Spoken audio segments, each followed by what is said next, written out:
Good morning class, how are you? Fine. चलिए class start करते हैं। कल हमने क्या पढ़ा था? Parts of speech. कौन कौन से पार्ट्स ऑफ स्पीच किए थे हमने? नाउन और pronoun, verb, good, adjective, very good. और कौन सा किया था? Preposition.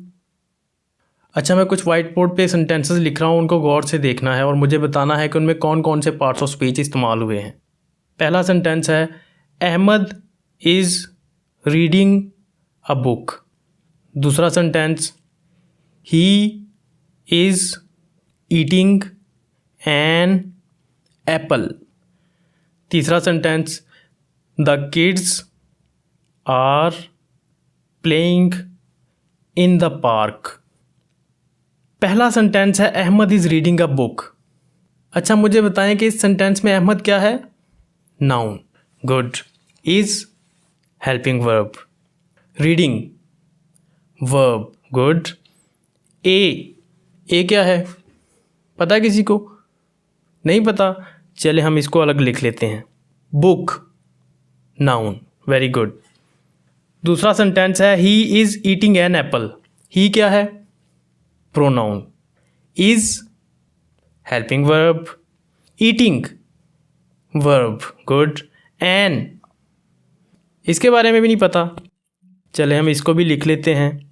Apple noun. Very good. The kids are playing in the park. तीसरा सेंटेंस दी क्या है? नहीं पता, किसी को भी नहीं पता। चले हम इसको भी अलग लिख लेते हैं। Kids noun. Good. Are helping verb. Playing verb. In preposition. Good.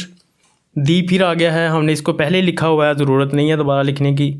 Park noun. Good.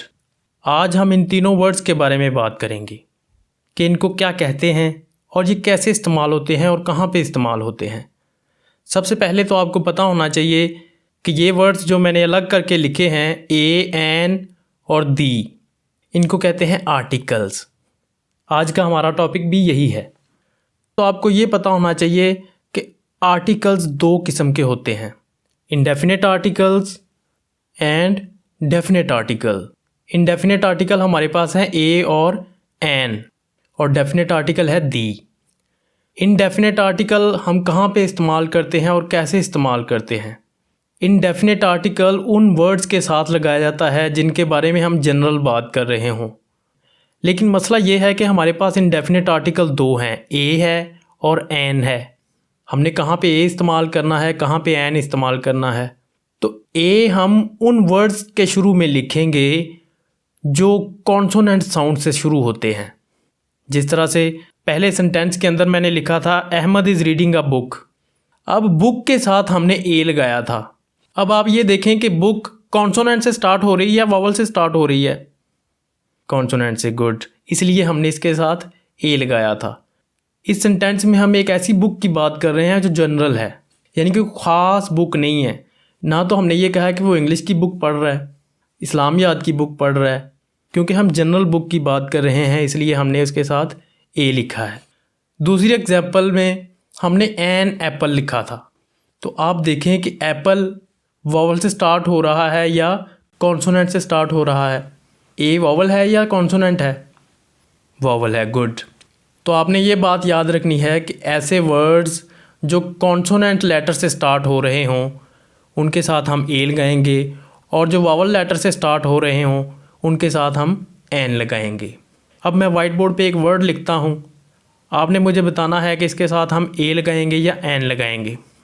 Man, इसके साथ ए आएगा या एन आएगा? ए। क्यों ए क्यों आएगा?